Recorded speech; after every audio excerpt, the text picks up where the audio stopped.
In 1893, Arthur Conan Doyle was trying to kill off the most famous fictional Londoner. He was bored of Sherlock Holmes. "He takes my mind from better things," as he wrote to his mother at the time.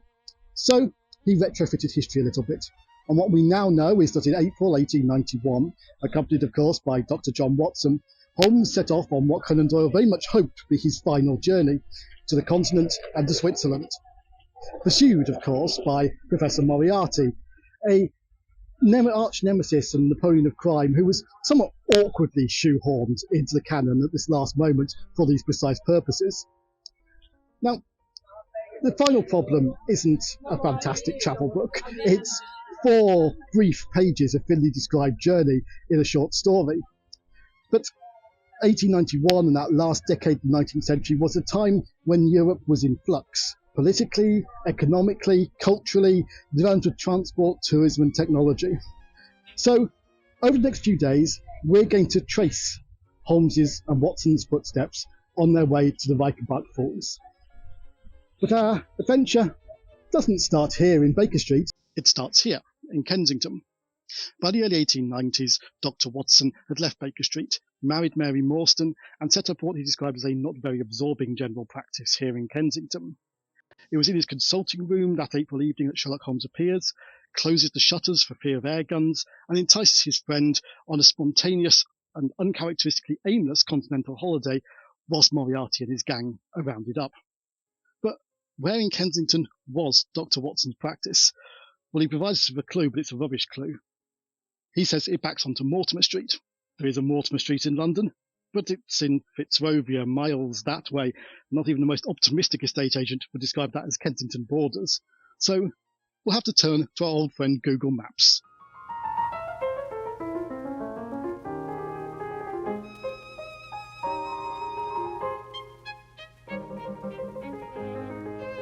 Now, you might think that the Dr. D. Watson who comes up on the map in Kensington is a Dr. Diane Watson who retired from the Portland Road practice in 2021. But that's clearly subterfuge to hide Dr. John Watson's actual practice. And I think the Holland Park end of Kensington is a likely place he could have pitched up. A wealthy enclave, newly developed in the 1880s, a practice here could have quietly made Watson a good, if uninspiring, living, treating the diseases of the rich. So we'll take this to be his home and workplace in the early years of the 1890s. The night before, he followed Holmes's diktat that he send his luggage, unmarked, to the station ahead of him. And now we'll follow Sherlock's precise instructions to get to Victoria in time for the Continental Express. In the morning, you will send for a hansom, desiring your man to take neither the first or second which may present itself. Well, I don't have a man for that, so we'll have to hail it ourselves. And I can understand Holmes's caution. There's a modern-day hansom lurking suspiciously and too conveniently on the corner of Holland Park Avenue, clearly driven by a Moriarty confederate. We'll ignore that, and let the next one go too. Into this hansom you will jump, and you will drive to the Strand end of the Lowther Arcade. Now, however good my cabbie's knowledge is, that's going to get me a blank look. So for the first and last time in my life, I've asked a black cab to take me to Cootes Bank.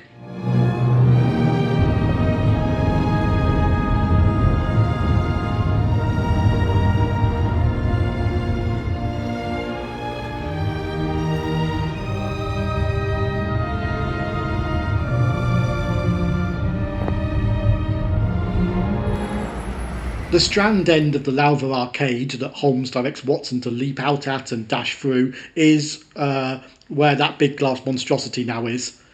Opened in 1834 at the height of an arcade building fad, the Lowther Arcade originally specialised in German and Swiss-produced costly and elegant bijouterie, though by the time the athletic Dr. Watson was jogging through it, it had gone down in the world.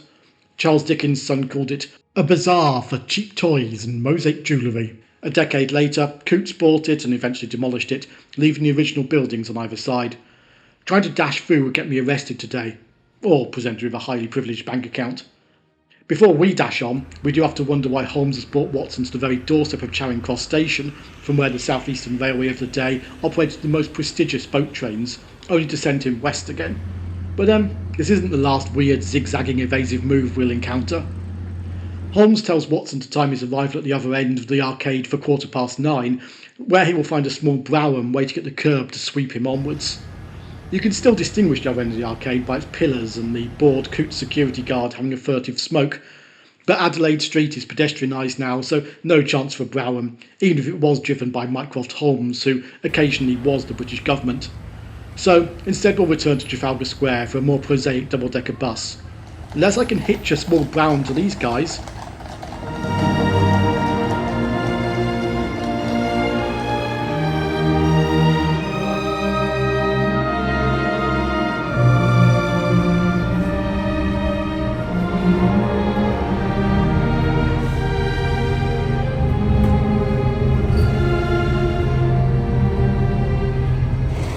Victoria Station would have presented a much less grand face to an arriving Dr. Watson in 1891. Mycroft's Brougham would have dropped him in a melee of cabs out front, and the frontage of the London, Chatham and Dover Railway's half of the station, definitely the less of the two competing railways to the Channel ports, was covered in gaudy adverts for their continental services. He'd still recognise the ongoing split personality of the station, though. Watson, like Lady Bracknell 4 years later, would have needed to distinguish between the Chatham line and the Brighton line. Returning today, Watson would also no doubt be pleased to see a W.H. Smith still on the concourse. In spring 1891, William Henry Smith was not just a man who'd expanded his grandfather's single newsagent shop meteorically, he was also Conservative MP for the Strand, First Lord of the Treasury and Leader of the House of Commons, though in 1891, where Smith's now is, was the Customs Hall for continental arrivals. What Watson wouldn't find today is any sign of a Continental Express on the departure boards, even if I'm old enough to remember the buzz of boat trains leaving from Platform 1. That all takes place on the other side of town at St Pancras now. Instead, we're taking the closest equivalent, the 0910 South Eastern Semi-Fast to Dover. Holmes instructs Watson that their rendezvous will be a reserved carriage on the Continental Express, the second first-class carriage from the front. It's nearly 2 years since South Eastern abolished first class, so I'll have no luck finding that, but the second carriage from the front of this long train is very empty. It's unlikely I'm going to suffer the same fate as Watson and have a venerable Italian priest shoved into my compartment by a porter. At 7 minutes before departure time, Watson begins to get worried about Holmes's non-appearance. He scans the crowded platform for his missing friend, fearing that one of Moriarty's assassination attempts has succeeded in the night. It's a very empty platform today, but I feel like there's someone missing. Already the doors had all been shut and the whistle blown when, "My dear Watson, you've not even condescended to say good morning." I thought we weren't doing dressing up. Apparently we're doing dressing up.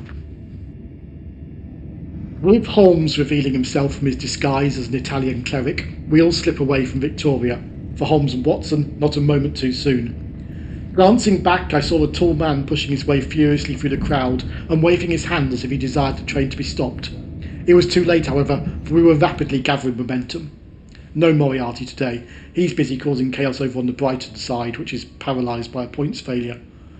Just the previous year, Holmes and Watson had travelled through South London by train together on their way from investigating the problem of the naval treaty in Woking. Holmes at this time spoke with surprising enthusiasm of the journey. "It's a very cheery thing to come into London by any of these lines which run high and allow you to look down upon the houses like this," he tells a sceptical Watson.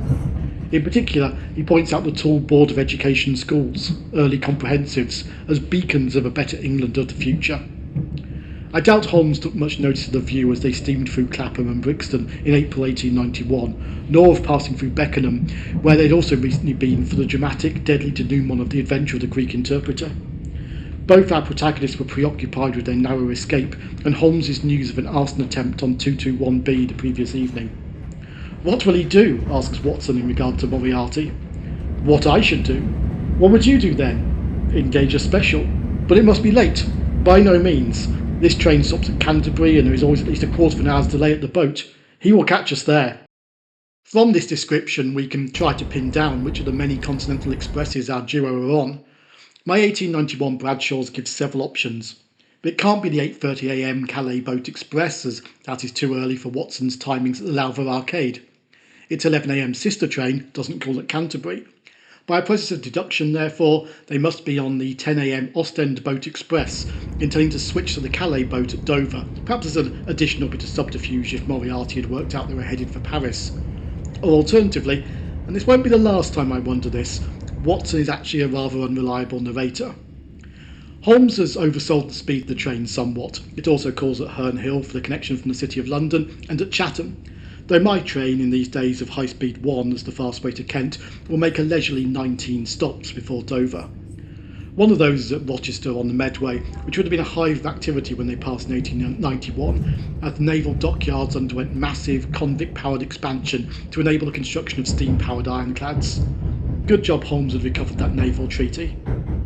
Brushing aside Watson's appeal for a premature arrest of Moriarty at Dover, Holmes announces they will get out at Canterbury, from where they would make a cross-country journey to New Haven and over to Dieppe, letting their luggage go forward to Paris as a decoy that Moriarty would track down at the Gare du Nord, and there, Holmes confidently asserts, wait 2 days for the detective to rock up for his portmanteau.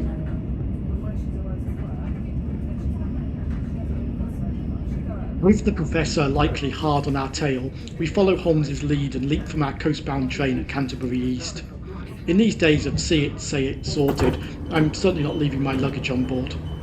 Watson claims he was too old a traveller to be seriously inconvenienced by the loss of his luggage, yet goes on to admit he was ruefully watching the rapidly disappearing luggage van containing his wardrobe when Holmes drew his attention to the approach of Moriarty's special. Far away from among the Kentish woods there rose a thin spray of smoke. A minute later a carriage and engine could be seen flying along the open curve which leads to the station. We had hardly time to take our places behind a pile of luggage when it passed with a rattle and a roar. I'm afraid my budget, combined with better signalling systems these days, prevents me from recreating this dramatic scene for you today.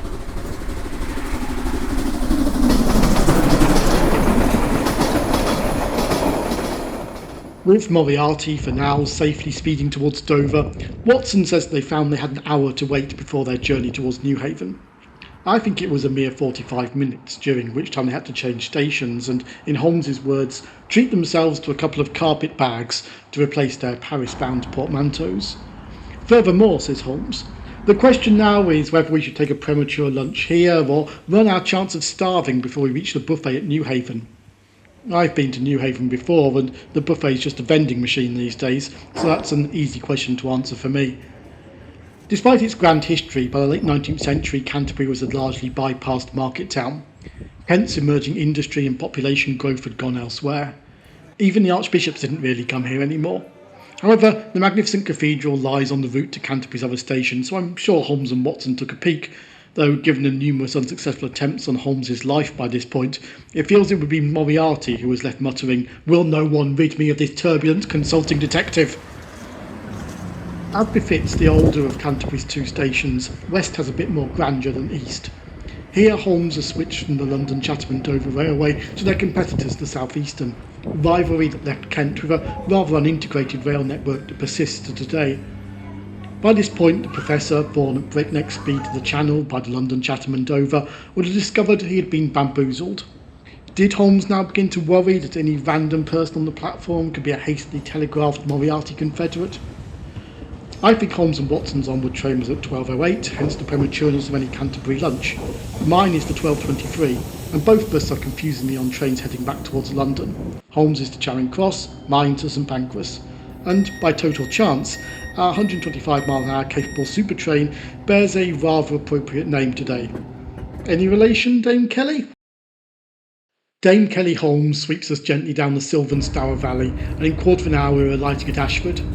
When Holmes and Watson got off here, this was called Ashford Junction. That's a suffix that was, and still is, accurate, unlike today's suffix of international, inaccurate for 5 years now, and all we can do as we wait on the platform's baking heat is watch enviously as the Eurostars sweep non-stop over the flyover, headed for the near-continental capitals in a few hours.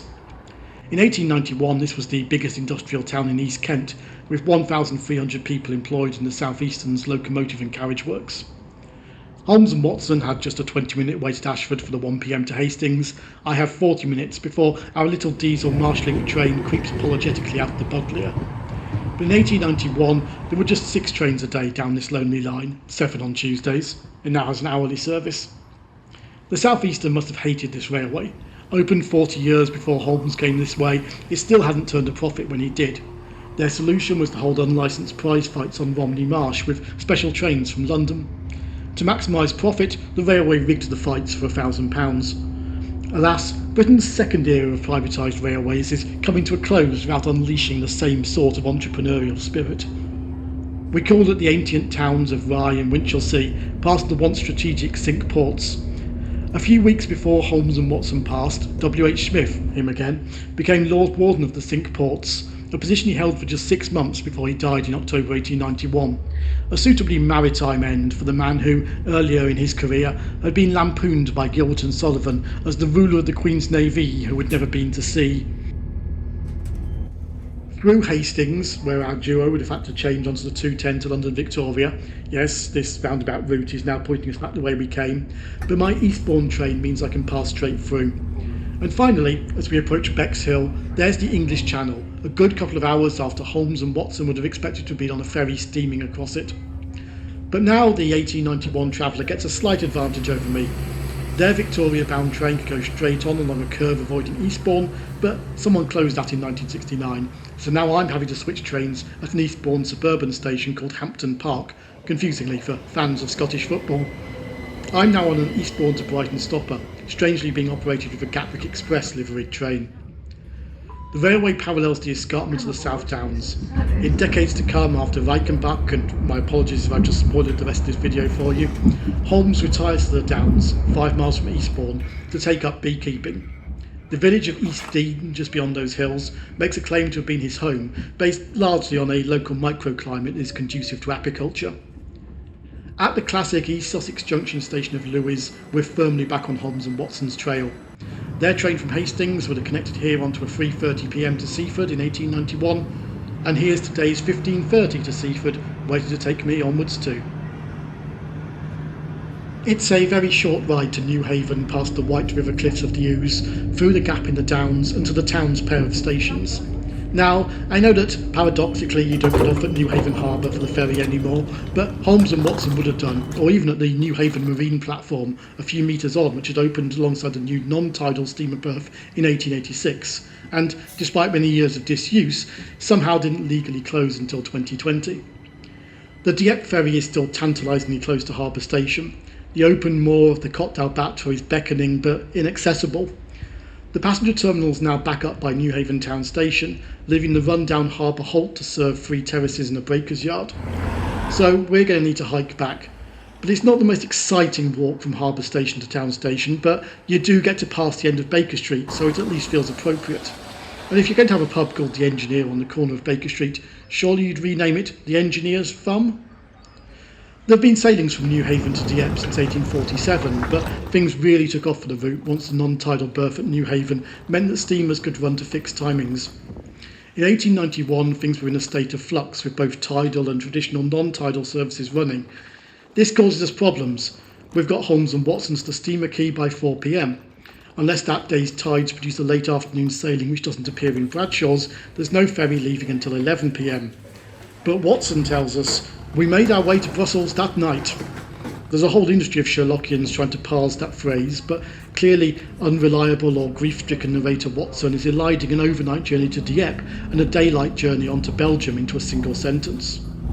We, however, again take advantage of the more frequent modern service and leave in the sunny late afternoon on the Côte d'Albâtre. We don't know which steamer Holmes and Watson took, but it would have been one of the 5 paddle steamers jointly owned by the London, Brighton and South Coast Railway and the Chemin de Fer de l'Ouest, possibly the Normandy. Between them, the 2 railways marketed this as the shortest route from London to Paris, as it is closest to a straight line between the capitals, but it never came close to challenging the short channel crossings for speed. It's a fine crossing though, with a careful departure out of Newhaven's narrow harbour at the mouth of the Ouse, a sweeping turn to set the bows for France, the chalk faces of the Seven Sisters disappearing astern. If they left in the light, Holmes, unemotional creature though he was, must surely have looked back at those white cliffs and wondered if this, for him, was the last sight of England.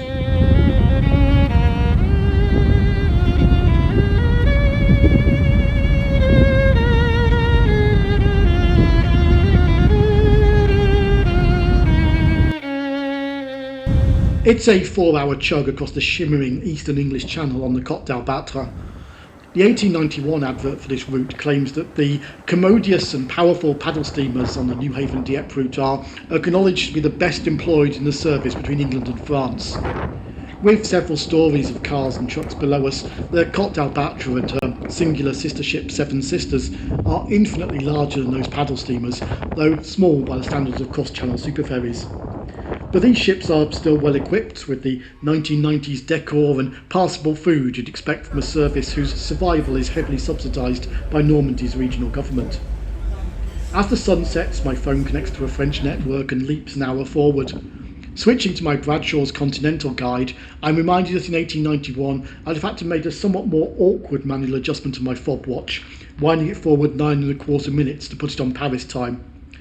While Bradshaw's reminds me that I will need to pay 3 shillings of duty on every pound of chloroform I import into France, it also reassures that travellers from Great Britain to the continent are rarely subjected to much trouble in the examination of their luggage.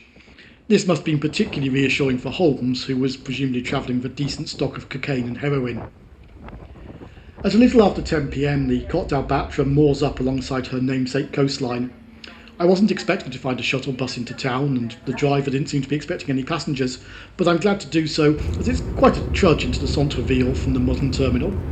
Unlike Holmes's paddle steamer, which would have moored up right here in the heart of Dieppe on the Quai Henri IV. I think I'm now about 5 hours ahead of the duo, so I'm going to go to bed in my inexplicably bare bedecked hotel. Having been stamped into the Schengen zone, I'm wondering whether Watson had a passport to hand for this sudden departure. Bradshaw's tells me that British passports are issued under the recommendation of any bank under whose seal a letter should be written to the Secretary of State for Foreign Affairs. Having my name lettered in gold on the passport is 1 shilling extra.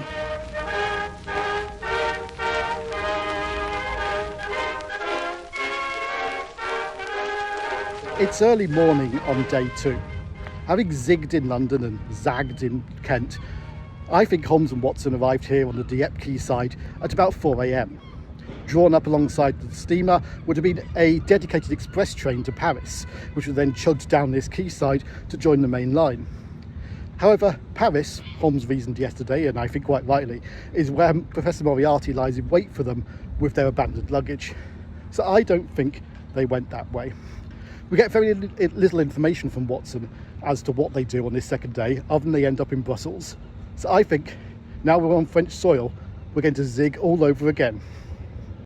Both then and now, the fastest route from Dieppe to Brussels is to make the long diversion to Paris. But with the Gare du Nord under close surveillance by the Professor, our duo would surely have opted for the slower cross-country route, eschewing the boat train in favour of a leisurely coffee and croissant and taking the 0603 departure via the more easterly of the 2 lines from Dieppe. This more easterly route, via Cerquilleux and Gisors, was actually the faster, newer route to Paris, knocking 90 minutes off the journey time to the capital in 20 years since it opened in 1874.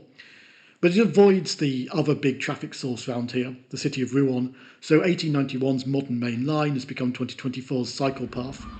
No train for us to follow in their footsteps. Instead, we're being serenaded by gulls at the Gare Routière, waiting for the 0630 bus, which used to be a train, to take us up the valley of the Bethune. Madame la chauffeuse seems bemused to actually have a customer for her early morning bus, and for most of the journey it is just me on board, as we head through the bucolic Norman countryside, through neat villages, past contented cows and Calvados orchards, in scenery which, barring the railway just below us having closed, would have barely changed since Holmes and Watson chugged through. It was worth getting up this early just to see this sunrise. No doubt as they whirled through the lovely landscape, Holmes would have taken the opportunity to remind Watson of his French artistic lineage. His great-uncle was an artist named Vernet. As Holmes puts it, art in the blood is liable to take the strangest forms. Their train may have been going to Paris, but the duo certainly weren't. So I'm alighting my bus in the forecourt of the junction station of Cerquilleux, which presented them with the first chance to cut eastwards. In 1891, the early morning trains on the lines that crossed here had connected, and they could have caught the 0752 to Amiens. I'll have to wait a smidgen longer for the 0757. Cerquilleux is one of those French rail crossroads now hugely oversized for its traffic, buildings and tracks slowly disappearing into the grass. It had a brief reprise as a junction this decade, but the reopened line south to Gisors closed again just a few months ago for lack of patronage. Holmes was a seasoned traveller, so may not have needed Bradshaw's warning that French railways were not well maintained, their personnel is inferior, the trains are less frequent and not so rapid as in England. Mr. Bradshaw does seem to have an ideological axe to grind, however. He puts all these defects down to the French system of state contracting of its rail network.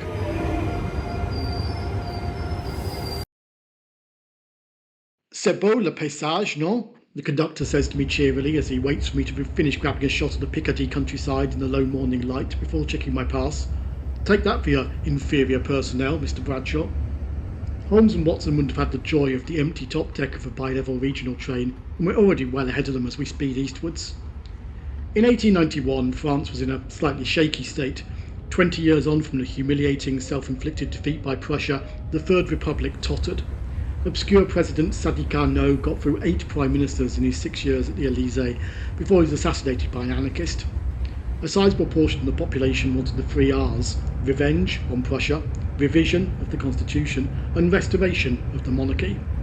They had been led by the vehemently anti-German, arch-populist Minister of War Georges Boulanger.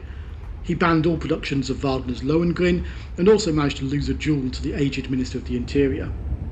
In the course of 1888 he won 7 by-elections, standing down immediately so he could run again. Having comfortably won a Paris seat in January 1889, he looked set to lead a coup d'etat. Then, in the most French thing ever, he lost his nerve at the last moment and ran off with his mistress to exile in Brussels, London and Jersey. While the boulangistes, who aren't in fact people to buy a baguette from, were routed in the subsequent general election, this wasn't a stable or comfortable nation at the turn of the decade. Our train terminates at Amiens. The station here has a strong atmospheric memory for me as a child, where the big French diesel locomotive on the front of the boat train from Calais would be replaced by a big French electric locomotive for the fast run to Paris. We're now over an hour ahead of Holmes and Watson, so we can pause in this lovely city for longer than they were able to. If they did have time to catch their breath, they could have leapt on the town's newly inaugurated tramway to admire what Bradshaw calls the noble Gothic pile of Amiens Cathedral, here in this city where the various channels of the River Somme give it the inevitable name of the Little Venice of the North. Or perhaps they could have come to see this intriguing round building out on the new boulevards. This is Amiens' permanent circus rotunda, opened 2 years earlier in 1889 by a town councillor by the name of Jules Verne. Yes, that Jules Verne, who clearly stuck to the ancient politician's dictum of offering your constituents bread and circuses. On a Verne-esque mission to use as many transport forms as possible, we take a quick trip round some of the 65 kilometres of tiny canals in the Ortillonnage, an area of marshy, delightful market gardens on the edge of the city, and then we're back at the station to get back on the trail of Holmes and Watson, who'd have had no time for such fripperies. They'd have headed east again on the 11:15 stopping train to the junction at Ternier. I'm 90 minutes behind them on the lunchtime semi-fast to Saint-Quentin, but we'll soon catch them up.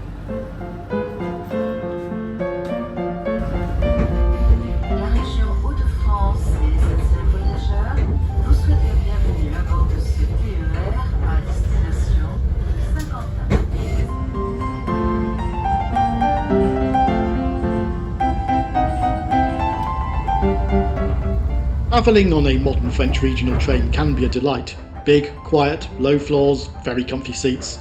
It's just a shame they're incapable of running them more often. In few other countries outside France is my 1891 Bradshaw's Continental Guide still a decent yardstick of how often trains are. Taking a curve of line to avoid Ternier, which I think postdates Holmes and Watson's journey, though I'm going to be honest, after 15 minutes of inconclusive research on this I stopped caring, and within an hour we terminate at Saint-Quentin, a vast, echoing station without many trains. We've reached the historic Paris to Brussels main line, a railway that's long since lost status and international trains to the parallel high-speed route. It's also a station with an incomprehensible platform numbering system that almost led me to miss my onward train. The platforms are numbered 7, 5, 3, 1, 2, 4. War looms large in Saint-Quentin. 21 years before Holmes and Watson passed through on a Brussels-bound express, the town's defence against the Prussians by a scratch local force gave France hope, though it was captured the next year. When the European Civil War flared up again in 1914, 80% of the town was destroyed. Few towns of this size have as striking or dramatic a war memorial overlooking an étang watered by the River Somme. As Holmes said himself in 1914, anticipating the outbreak of fighting, "There's an east wind coming. It will be cold and bitter, Watson, and a good many of us may wither before its blast." Here's our next train. I think we've gained half an hour on Holmes, who would probably have caught a 1:30 p.m. Paris to Brussels express just down the line at Ternier. Our train has also come from the French capital, but like almost everything else on this line today, it will stop short of the border.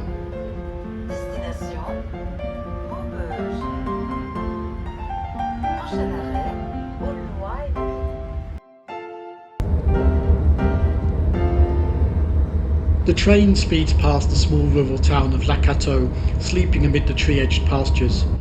When Holmes and Watson's train called here at 3:32 p.m, they weren't to know that 2 years previously a local court administrator here called Henri Matisse had gone off sick with appendicitis. To help allay his boredom, his mum kindly bought him some paints, and the rest, as they say, is art history. We call it the huge decaying junction of Aulnoy-et-Mairie. A sensible route to Switzerland for Holmes, if that was already his planned destination, would have seen them changing here for an outbound train from the Channel ports. But he clearly had his heart set on Brussels. Was it the call of the moule frite, or something else entirely? Our train squeals to a halt at Maubeuge, terminus du train. While we're now over an hour ahead of Holmes, his train would have carried on to Brussels via Mons, on a line that closed to passengers as recently as 2022, leaving no rail link across the border from Maubeuge to its nearest city. With half an hour to while away here, I've tried quite hard to find something interesting that happened in Maubeuge around 1891. All I've got is that it was the training base of the man who went on to win the first Tour de France. Holmes was, of course, the author of a trifling monograph on cycle tyre tracks, so maybe he could have taken a look. Fortunately for us, when the Mons line closed, the Belgian railways reopened the other cross-border line from Maubeuge leading to Charleroi. It's like there's a one-in, one-out quota on international railways round here. Here's our weird SNCB rubber swimming ring-fronted train, a design that only seems to have caught on here, Denmark and Israel. We may be slightly away from Holmes and Watson's route now, but I'm enjoying the vast, comfy first-class seats, which seem a bit overkill on what is technically a Charleroi suburban train. To add to the weirdness, our otherwise all-stations train speeds non-stop through the vast border station at Gemmi, which now has no trains to Belgium at all. It does have a detective fiction link, however, in the form of Simenon's novel Gemmi, 51 minutes d'arrêt, where Commissaire Meiringen must investigate a dead body found here in the first-class compartment of a Warsaw to Paris express. Crossing the border into Belgium, Bradshaw's tells me I need to move my watch a further 8¼ minutes forward to Brussels time. Beyond the window, the outside world quickly settles into that very Belgian mixture of the neat and the run-down. Inside, the guard, wearing the smart képi of the Belgian State Railways, enters the carriage singing, and upon checking my pass, loudly announces in English, "Nice to meet you, Mr. Kibble." This is, in all honesty, a much prettier route than the old main line via Mons, a delightful stagger from tiny halt to tiny halt up the verdant valley of the Sambre, past oxbow lakes, abbeys and cabin cruisers. All too soon we're running into Charleroi, an industrial sprawl of which Bradshaw's can only muster up its large Gothic prison as a reason for the late 19th century traveller to visit. Though it is a shame Holmes and Watson didn't come this way, as the facade of Charleroi Central Station still looks the same today as it did in 1891, unusual on a continent where many have been swept aside by war or railway expansion. We get the other face of Belgian rail travel for the journey to Brussels, aged, graffitied rolling stock pressed into service on a peak hour extra. But behind that off-putting facade is a lovely retro first-class carriage with armchairs, curtains, and the first encounter on this journey with opening windows. Our 1891 Giro would have felt quite at home. Racing along in a near-empty carriage on a hot day with every window wide open is a delight, as long as you're not trying to do any paperwork. I've not had the joy of the flap of the curtains and the roar of the rails since I travelled east to Poland 2 years ago. En route to Brussels, we pull into Braine-l'Alleud, where Bradshaw's reminds me is the closest station to the Waterloo battleground, if I'm the sort of cheapskate who makes my excursion there from Brussels by train rather than the daily direct 4-horse coach service. And so, despite having to make 2 additional changes to get here and go a longer way round, we pull into Brussels at 5:45 p.m, while Holmes's express wouldn't arrive until 8:11 p.m. They would have steamed in on the rails of the Chemin de Fer du Midi, in whose honour Brussels' busiest station still retains the Midi suffix.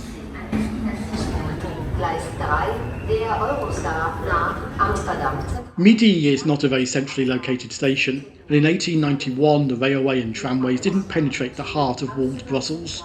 But there was a bus, powered by horse of course, or as the francophone Belgians called it, the hippomobile.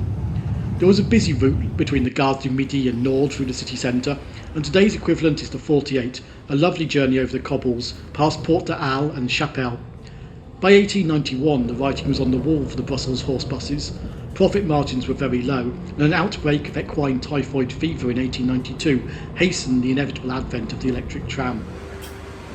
Watson records that having arrived in Brussels, he and Holmes spent 2 nights there. Without any slight on the city, which looks absolutely on point this evening. Why? Holmes is placing a lot of confidence in his theory that Moriarty will watch their luggage in Paris for 2 days.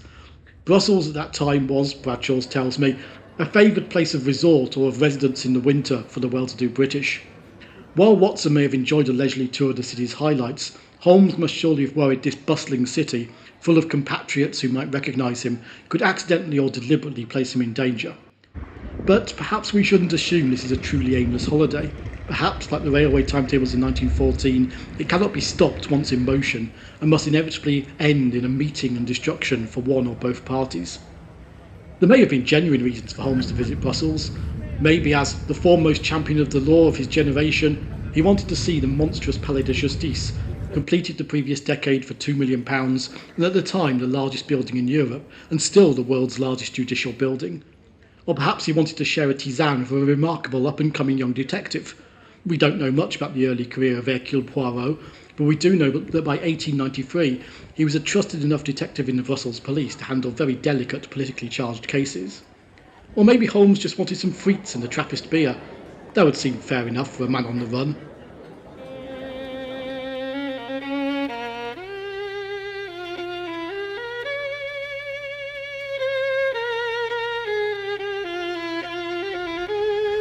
So we've compressed Holmes and Watson's mysterious 2 days in Brussels into a single evening. We're going to make another sharp angled turn now.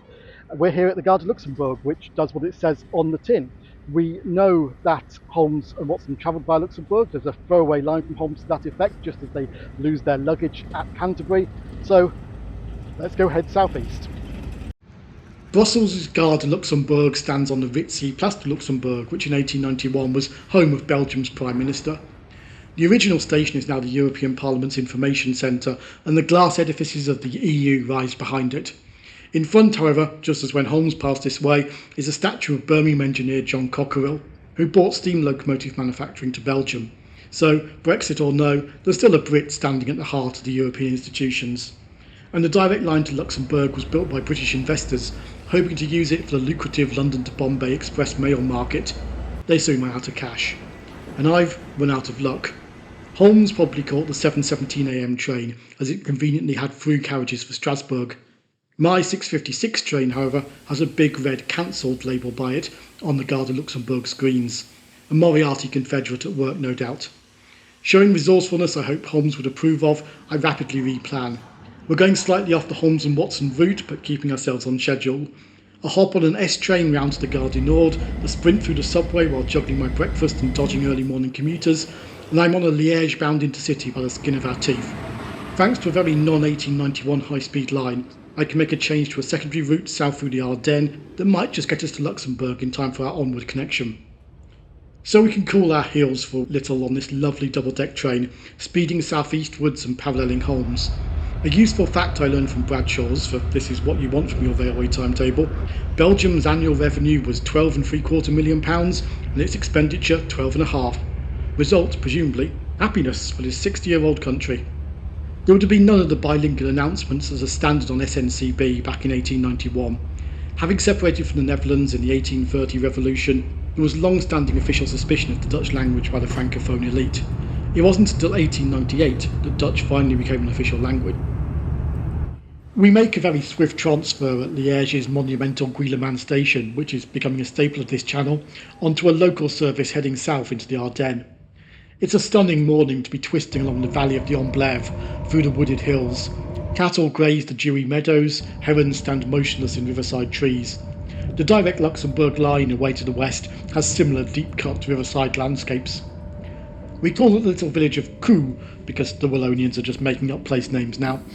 Apparently this is where to come in Belgium to go bobsleighing, making me wonder if we even need to go to Switzerland. As we pull into lakeside Vielsalm, our train makes the first of its 3 entries into Luxembourg. Firstly, the Belgian province of Luxembourg, which used to be in Luxembourg, then the country of Luxembourg, and finally the commune of Luxembourg. It all makes sense, really. At Gouvy, our Belgian multiple unit is handed over to the care of a chemin de fer luxembourgeois garden driver, and we're soon over the border and into the sunny uplands of the northern Grand Duchy.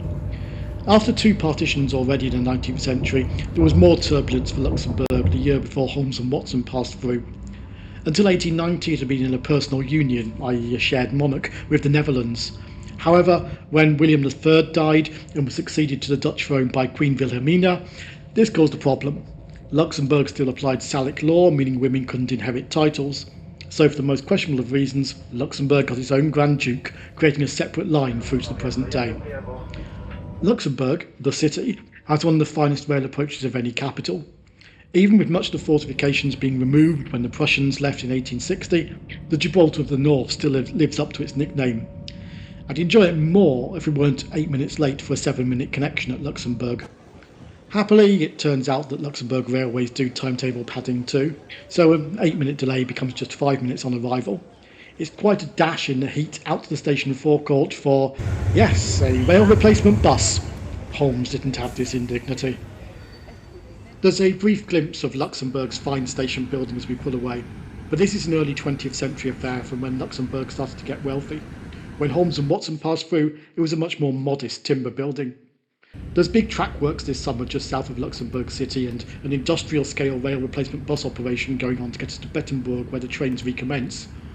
The delay on the train from Liège meant I missed by seconds the dedicated replacement bus for my international train, but Moriarty's plans have been foiled again. I've spotted a domestic replacement bus that will get me to Bettembourg in time for the train, despite taking a scenic route through the southern part of the Grand Duchy. For a few weeks of engineering works, little Bettembourg station is seeing trains to some exotic destinations, in this case Montpellier. Appropriate enough, as Holmes does spend some time at the University of that Languedoc city during his post-Reichenbach Great hiatus, studying coal tar derivatives. Within a few minutes of leaving Bettembourg, our double-deck TGV crosses yet another border, as did Holmes and Watson's through express from Brussels. And the first stop after the border is the same, except for us it's called Thionville, but the 1891 Bradshaws calls it Diedenhofen, and with good reason. I've crossed back into France, Holmes and Watson are in Germany, Lorraine having been a spoil of the Franco-Prussian War 2 decades earlier. Metz, a few minutes further on, was the heart of German Lorraine, and in the 1890s was being rebuilt as a shop window for the Wilhelmite Reich. Though the new Teutonic station that opened in 1878 had to be replaced again in 1908 as the rail traffic grew. We are arriving at destination. Please make sure you take all your belongings with you.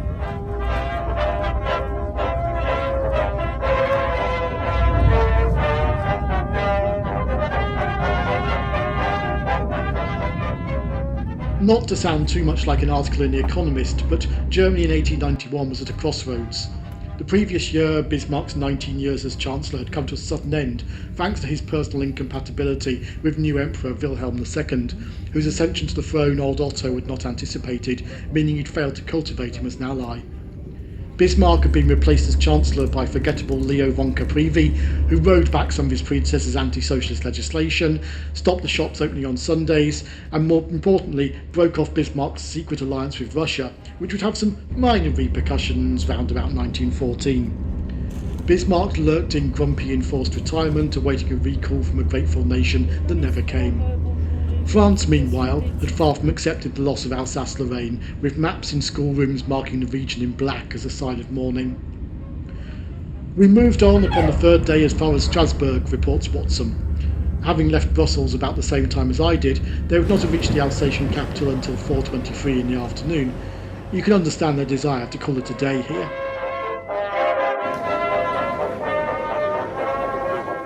Almost as soon as they took control of Strasbourg, as well as dropping the O from the second syllable, the Germans began building a grand new station, still in use today, albeit recently encased in a large glass bubble.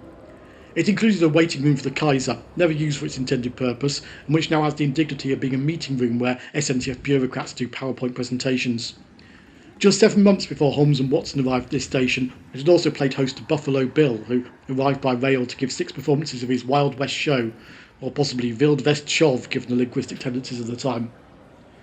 Our duo overnighted in Strasbourg, and it was here that Holmes received a fateful telegram from Scotland Yard, telling him that while Moriarty's gang had all been arrested, the Professor was still at liberty on the continent.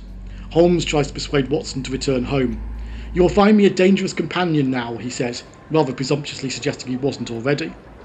Moriarty, he says, with his occupation gone, will devote his entire energies to getting his revenge on the architect of his downfall.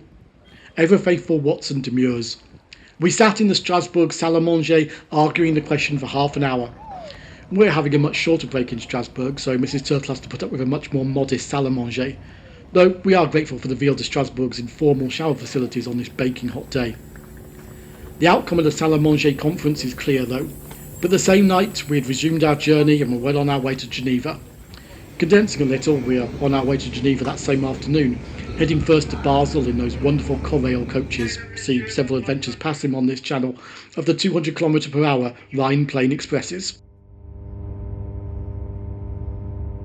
We glide down the same smooth metals below the Vosges mountains as Holmes and Watson would have done, though they would have been under the care of the Kaiserliche Generaldirektion der Eisenbahnen in Elsass-Lothringen. Their legacy is that, unlike the rest of France, on the Alsatian railways the trains run on the right. There is much debate, well, in some circles, as to what Watson means by their being well on their way to Geneva that night. Did they take the 6:30 p.m. from Strasbourg, the last train of the day, which would have dumped them in Basel at 11 p.m, or did they rise very early to get either the 3 a.m. or 3:55 a.m. trains? I incline towards the 3 a.m, but the service down this line was truly dire in the early 1890s. And so we reached Switzerland. Maybe this was a deliberate choice by Holmes of a suitable location for his appointment with Nemesis, or perhaps it simply reflected that the Helvetic Alps were rapidly becoming a popular destination for the moderately adventurous British tourist. It would, however, be another 4 years before some chap called Arthur Conan Doyle claimed to introduce the future tourist cash cow of skiing to Switzerland, having imported a pair of the things from Norway, where he encountered them in 1892. Basel station building may post-date Holmes, but we have some fine foreshadowing of the Bernese Oberland from its murals. The heart of the public transport enthusiast leaps today on entering the wonderland of Switzerland, but that probably wasn't the case in 1891. The railways weren't federalised for another 7 years, obviously this took a referendum, and services were sparse and slow. There were just 6 trains a day to BL, our direction of travel. Fortified by a free can of local alcohol-free lager being handed out at Basel station, we join our spotless, timiest tilting train west and then south. Yes, Holmes is zigzagging again. A few moments beyond Basel, past some hoardings, there's a brief glimpse of the bridge across the River Bers at Münchenstein. Holmes had a lucky escape. Just 3 months after he crossed it, the bridge collapsed under a train carrying children to a singing competition, killing 73. I'm glad it's being maintained well now. We're heading along the Ligne de Jura, which was built in a bit of a panic in 1877 by the French chemin de fer de l'Est, who wanted a route to Basel that didn't cross newly Germanified Alsace. Beyond Delemont, Switzerland's newest cantonal capital, we reverse south to slice through the Gorge de Moutier, a Jurassic aperitif for the mountains to come.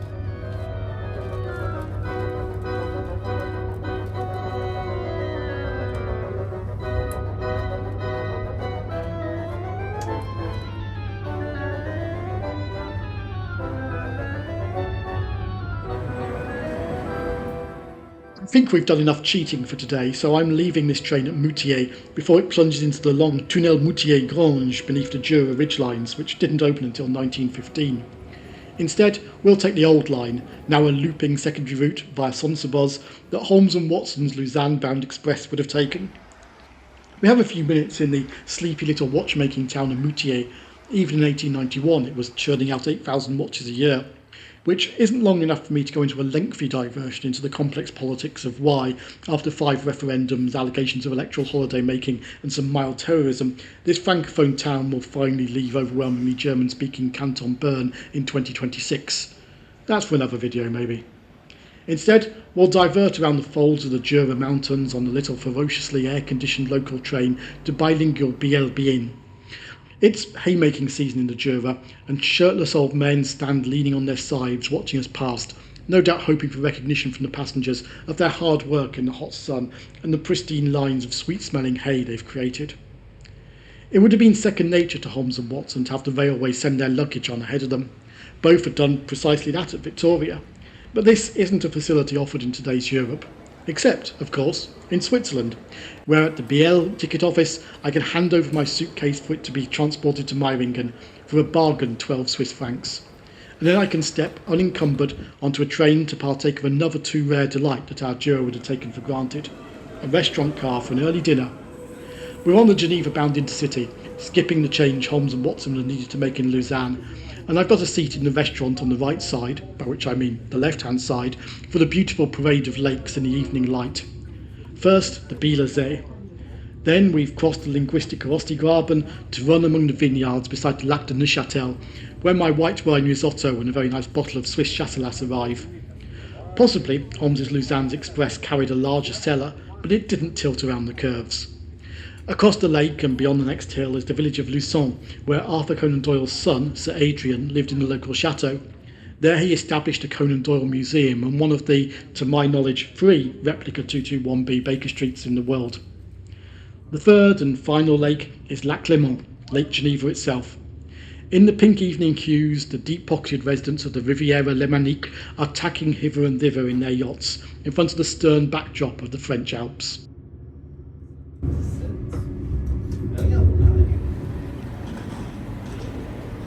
We're in Geneva, and I've had worse views from a 2-star hotel room, frankly. But the question is, again, why is Holmes here? We've zigged once more at Basel to head west. Is it simply as straightforward as seeking to confuse his pursuer like an ocean liner fleeing a torpedo?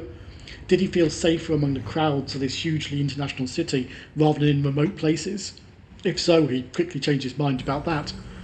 I don't really see Holmes being drawn to the Calvinist heritage of the city. He seems to be little more than a cultural Christian.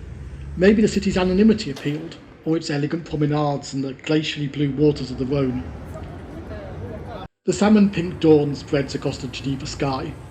The Bradshaw's timetable recommends that the traveller on the continent adopts a remedy used in Syria by the natives against cholera: powdered charcoal and a cup of sugarless coffee. I can't believe my hotel doesn't supply charcoal. But now, back to Geneva's Cornavin station, because having arrived from the east yesterday, Holmes and Watson are heading back the very same way again this morning on their strange peregrination.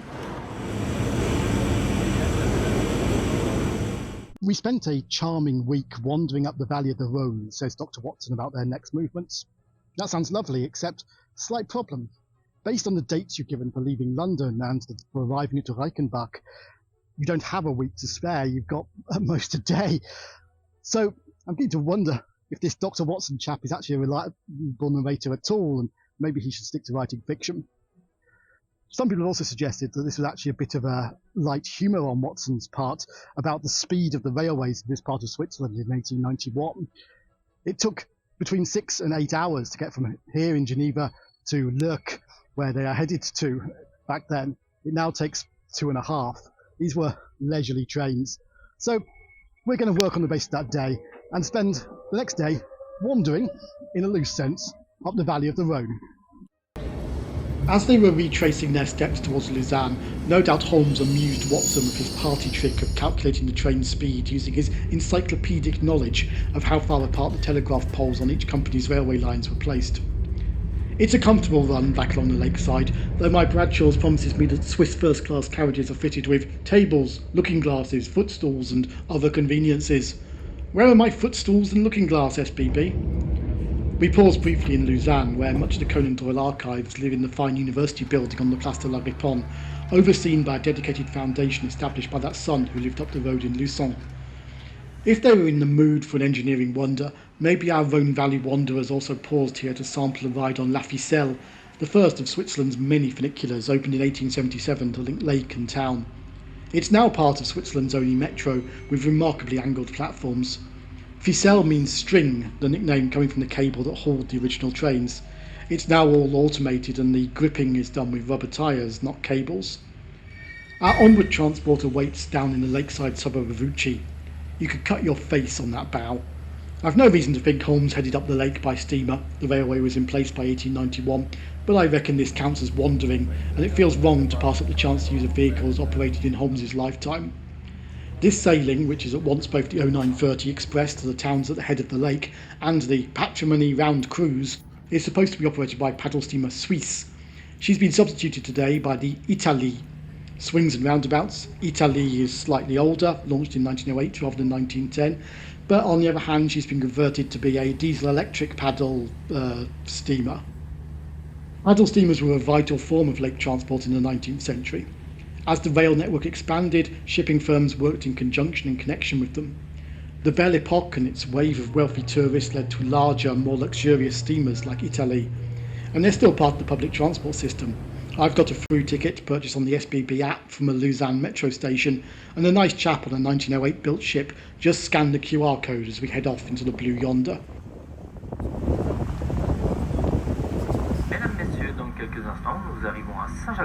We charge up the lake to the village of Saint-Gangolf, where the Franco-Swiss border runs right through the middle of town along a small stream tumbling into the lake.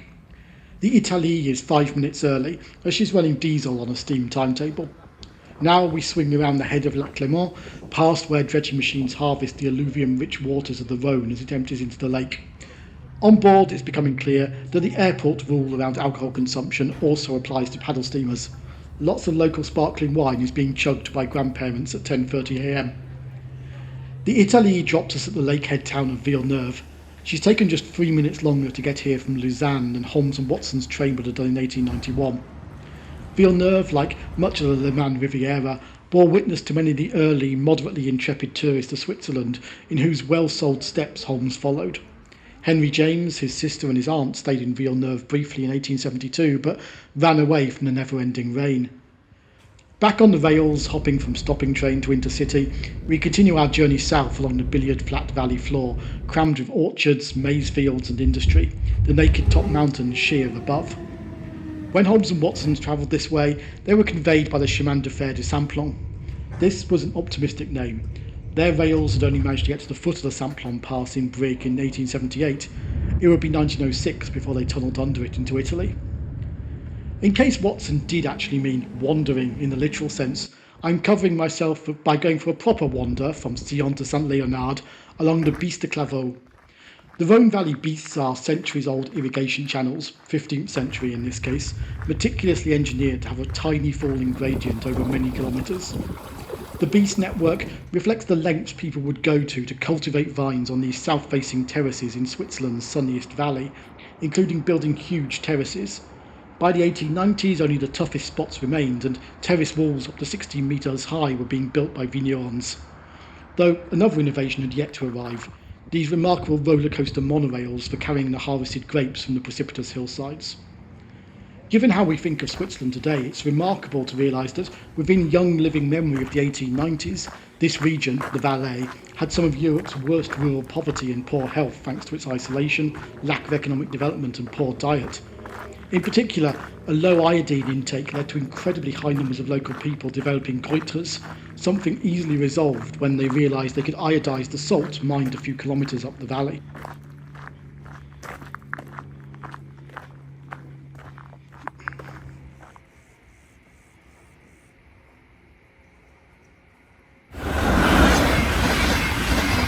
Back on the train from St. Leonard, we once again cross the invisible language border, which slices straight across the Rhône Valley.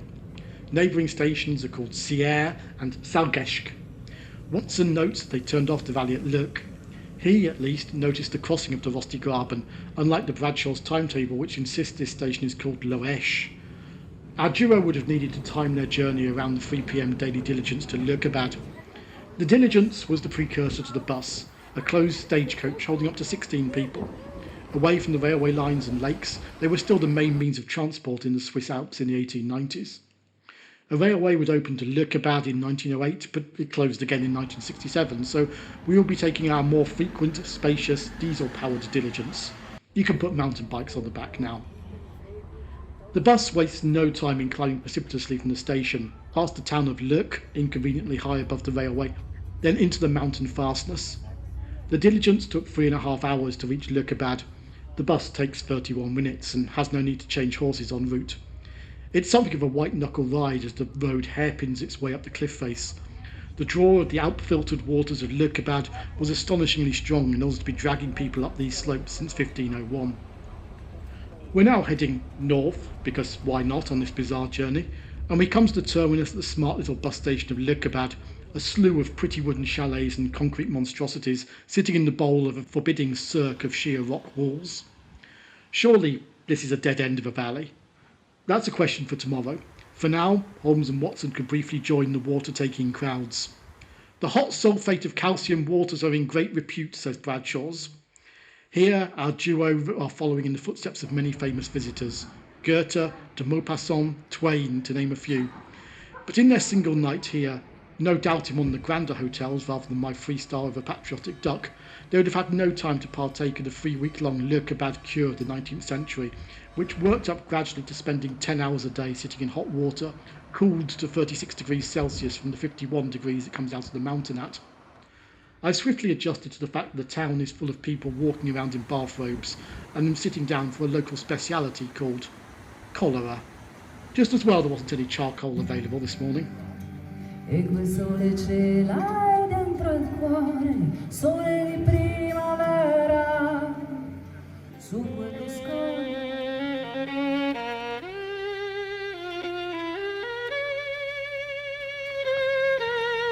It was clear to me that never for one instant did Holmes forget the shadow which lay across him.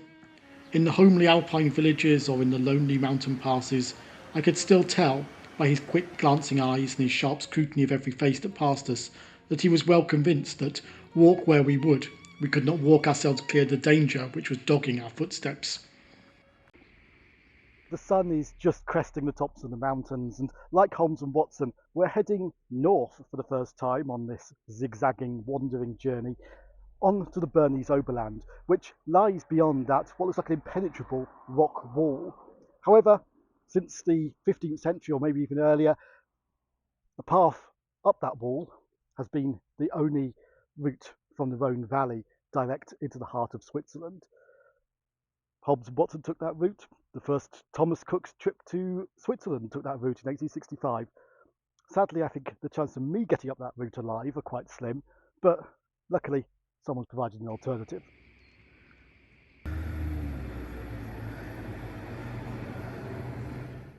Watson tells us that they made their way over the Gemmi Pass, still deep in snow, in April. The Gemmi lies 900 metres above Lurkerbad, so I'm grateful for this cable car. Though, even if it had existed in 1891, would Holmes have trusted Moriarty not to take advantage of his dangling from a rope? As our car ascends, crowded with insanely well-equipped Swiss hikers and climbers, the zigzagging path appears in the cliff face. If you climb it in less than an hour, they give you a free cable car ride down and entry to the spa. I bet Holmes would have managed that. At over 2,300 metres above sea level, we reach the pass, Lurkerbad still sleeping below in the shadow of the cirque. Roman coins have been found up here, showing just for how long this has been a treacherous path between the Mediterranean and North Sea drainage basins. From here, we must hike north for a couple of hours across the plateau, though I hesitate to call it that at this altitude. It was a lovely trip. The dainty green of the spring below, the virgin white of the winter above, recalls Watson. Nothing but the smallest patches of white above us at this time of year, along with the rapidly shrinking remains of the Meiringen glacier. As we passed over the Gemmi and walked along the border of the melancholy Daubensee, a large rock which had been dislodged from the ridge upon our right clattered down and roared into the lake behind us. I get what Watson means about the grey-girt Daubensee, though the smattering of alpine flowers certainly reduces any melancholy. The Daubensee has no above-ground outlet. Experiments with Dye have found it has a plug hole which leads to its waters emerging 1,500 metres below us in the Rhône Valley.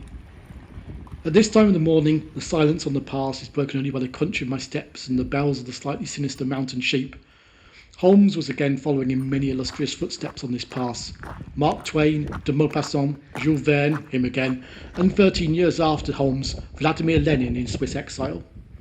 De Maupassant was so taken with it that he set his 1886 novel L'Auberge here at the isolated Hotel Schwarenbach, which, until a customs union in the 1850s, was also a customs post between the cantons of Valais and Bern, where travellers were checked for smuggled, precious Lurkerbad water.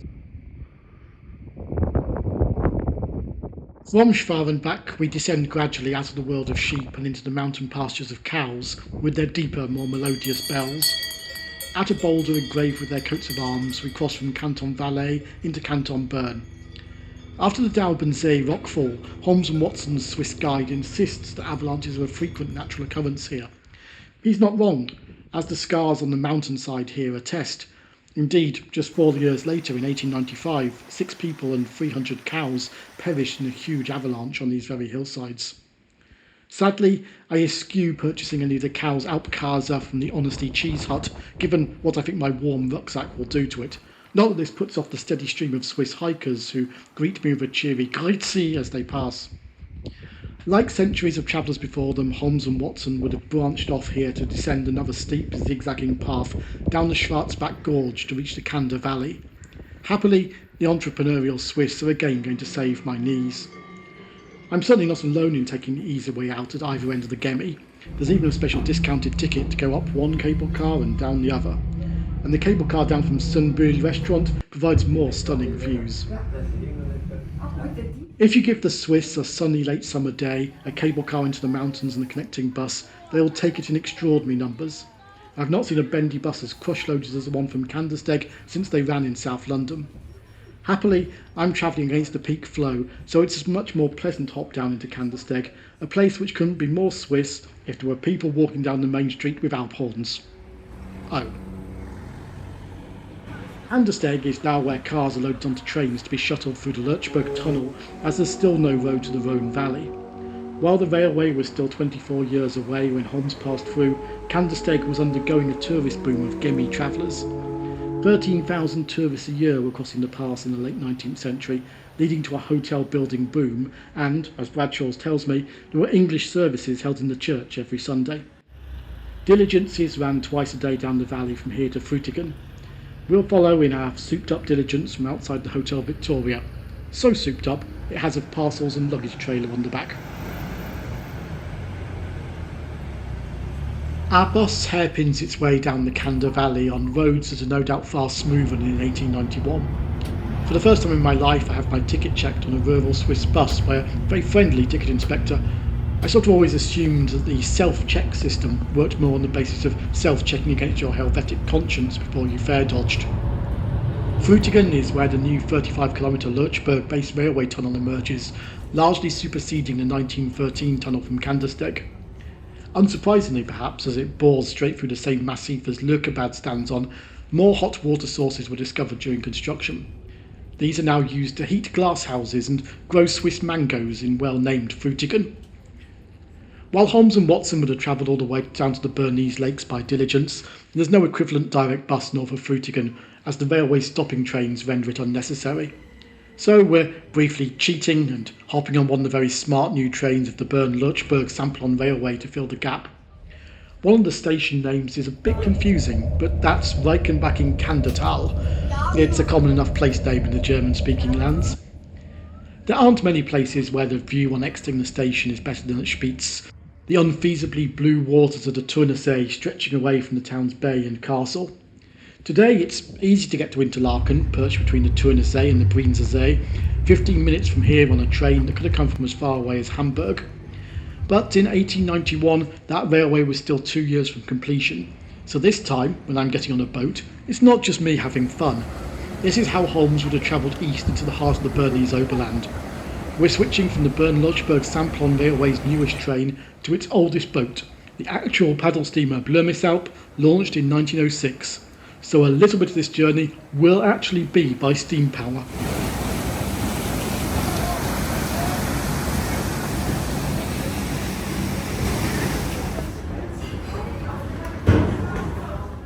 In an early bit of Swiss timetable integration, in 1891 a 4 times daily coordinated ship-rail service was in place to get passengers to Interlaken and then deeper into the mountains.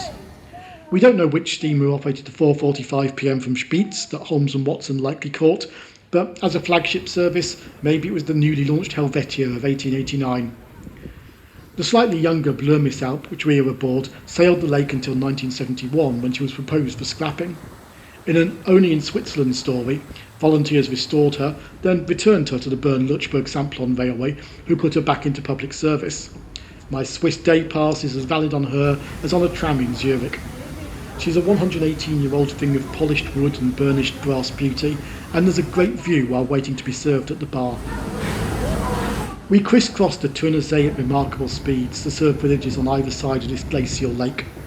Pulling away from our final stop at Beateshöhlen, with the paddles spritzing the lake, the engineering of the modern road clinging to the cliff face is a good demonstration of why lake steamers were quite so vital for the transportation of people and goods in this region. Holmes's steamer would have terminated at Darlingen, over on the south shore. From there, an isolated railway opened in 1874 to link shipping on the two lakes to Interlaken town, operated in connection with the steamer, replacing a famously anarchic coach service. However, we don't need to call it Darlingen anymore.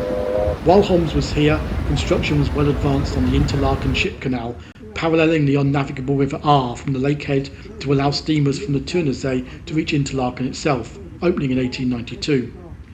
We moor up right behind Interlaken West Station, from where she will have to reverse 2 kilometres back to the lake. Watson mentions their routing via Interlaken, but I suspect they didn't actually stop for long. If they had, they would have found the town at the start of its second great wave of hotel building, which lasted from the Belle Epoque to World War I. There's a fantastic view of the Jungfrau mountain today, which draws, both in 1891 and today, many tourists south towards the Lauterbrunnen Valley and the Eiger Range. Holmes's sights, however, were firmly fixed on a destination a little further east. On this 30-degree day, I'm grateful to the locals for generously sharing their ice-cold drinking water before we follow him. Much of that isolated railway that Holmes and Watson caught between the two lakes has been incorporated into today's main line to Interlaken, though the stations at both Darlingen and at Beuningen, where it connected with boats on the Brienzersee, are now closed. But we'll travel on a little scrap of the line from Interlaken West to Interlaken Ost on Switzerland's smartest new train, the gauge-changing Golden Pass Express that links Lac Léman with Interlaken. The promoters of that 1870s railway could see the threat to their line, that the River Aar would be made navigable between the two lakes, allowing steamers to run right through the town and rendering the railway irrelevant. So the line through Interlaken was built to incorporate 2 unnecessary crossings of the Aar on very low bridges, so that could never happen. In the end, a little bit of the Aar was made navigable so that Brienzersee steamers could tie up at Interlaken Ost station, but in 1891 they only ran as far as the railhead at Beuningen. So we're taking a very short, very busy ride on an iconic yellow Swiss post bus to the pier there. Here, people and coots paddle in another indescribably coloured lake. While the rail interchange is no more, Bern-Lützburg samplon boats still call at Beuningen occasionally, and while I suspect the passenger facilities were more substantial in 1891, the geraniums on the pier are nice. The Briens, operating the 1625 service calling most stops to her namesake town, is a modern diesel vessel, but she's a handsome sight arriving from Interlaken. There is a Belle Epoque paddle steamer on the Brienzersee too, and we pass her as we chug away. The Lurchburg was launched in 1914, and you'd better believe they wish they hadn't just built an expensive big new paddle steamer the year tourism collapsed to zero. As we pull away from Niederrheide, you can see the narrow gauge railway that now runs along the north shore of the lake, but this wasn't built until 1916. In 1891, the lake steamer still had another 25 years of dominance along this key transport corridor. We slice our way up the Brienzersee in the late afternoon sunshine to terminate beside the station at Briens, just as Holmes's steamer would have done. The Jura-Bern-Luzern railway had reached here over the Brünig Pass 3 years earlier, and it would have been a very short hop to Meiringen on the connecting 8 p.m. train, as it should be for us. 3 weeks before I travelled, catastrophe had struck Briens. A freak epochal rainstorm had caused a stream through the village to wash 60,000 cubic metres of rock down the hill towards the lake. With the stream bed blocked, the floodwaters diverted through a handy railway tunnel, filling it with rocks and cars and covering the station beyond in thick mud. Thankfully, no one was killed or badly injured, but it would be late November before trains could run through Briens again. So our final leg, a few miles up the Aar Valley to Meiringen, is on a rather luxurious rail replacement bus. It was upon the 3rd of May that we reached the little village of Meiringen, where we put up at the Englischer Hof, then kept by Peter Steiler the Elder, Watson tells us. Our landlord was an intelligent man and spoke excellent English, having served for 3 years as waiter at the Grosvenor Hotel in London. There is absolute certainty among Sherlockians, and indeed Meiringians, that the Englischer Hof is, in fact, the Hotel du Sauvage, which had been built in 1880. Alas, it is A, £300 per night, and B, fully booked, so I won't be partaking. Meiringen has been a favoured Alpine resort of the English since the 1830s, and Bradshaw's tells me it has exceptionally pure and clean air, and one of the first English congregations in the country. Following a large fire in 1879, the village had been rebuilt with tourism centre stage, and the arrival of the railway in 1888 had put boosters under the switch from isolated, impoverished rural village to a tourist magnet for discerning travellers. If it was not Nemesis that drew Holmes here in 1891, it must have been word of the newly accessible scenic wonders of this cosy little town. We know that the duo spent a night here, and on the afternoon of the 4th of May, they took the advice of Herr Steiler the Elder and set off on foot to climb into the beautiful Reichenbach Tal, a hanging valley that runs southwest from Meiringen towards the Eiger Range. There they would stay the night in Rhône Valley, an isolated spa and hotel high in the valley, where Nietzsche had been staying when he wrote the words, "Why is it that one feels so well in nature? Because it has no opinion about us." Steiler gave them, in Watson's words, strict injunctions not to miss the detour to the falls of Reichenbach, where the stream of that name plunges from the hanging valley down to the wide valley of the Aar. Frankly, I have my doubts about this Steiler chap.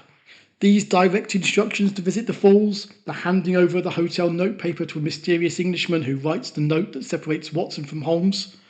Did Moriarty recruit him during his time carting fillet of sole around the Grosvenor's dining rooms?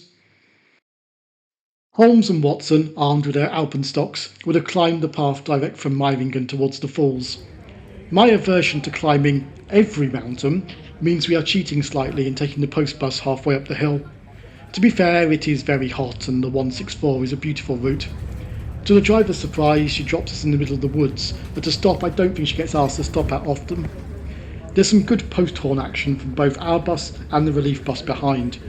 Based on a less famous part of the William Tell Overture, the Swiss post horn tune is 100 years old in 2024.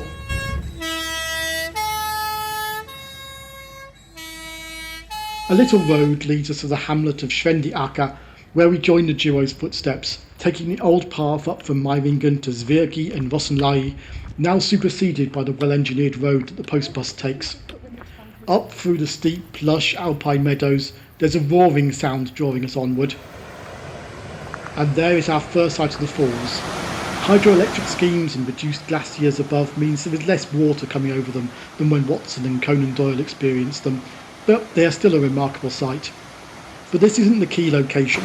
No one is falling dramatically from here.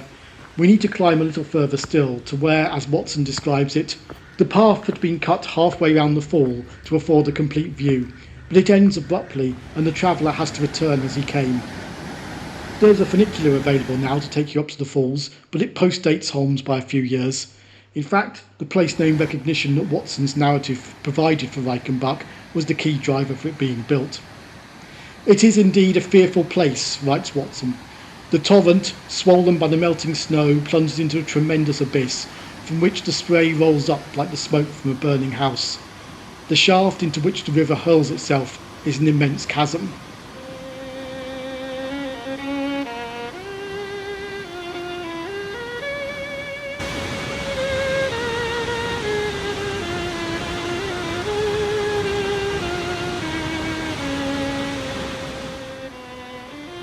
So here is where our story sort of ends. It ends this famous dead-end path where the messenger appears from the hotel in Meiringen to summon Dr. Watson back to the non-existent ailing Englishwoman. And then when the sinister figure of Moriarty appears for that final discussion of the questions that arise between himself and Holmes. Conan Doyle later said that this was the sort of place he imagined a man might have a gaudy death. I can see what he means.